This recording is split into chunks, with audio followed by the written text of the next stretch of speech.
আসসালামু আলাইকুম আমার প্রিয় ভাই বোনেরা, সবাই নিশ্চয়ই ভালো আছেন। বেগুন ভাজি কার না ভালো লাগে, কিন্তু বেগুন ভাজি সর্বনাশ করে দেয় তেল পুরোটা খেয়ে চলে যায়, পেটটা ভরে ফেলে। তারপরেও আমি কিন্তু অল্প তেল পেঁয়াজ মশলা খাই। দেখুন অল্প তেল দিয়েছি, এর গা থেকে যে তেলটা খেয়েছি সেটা আবার বের হবে, সেটা দিয়ে আবারও বাকিটুকু সিদ্ধ হয়ে যাবে।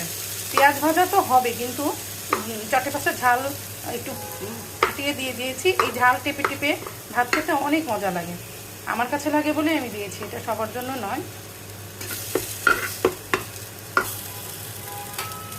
আর করেছি উচ্ছে ভাজি, মানে করলা ভাজি, আলু দিয়ে করলা ভাজি করেছি।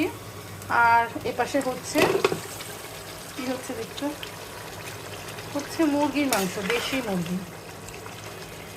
মুরগি কষাচ্ছি।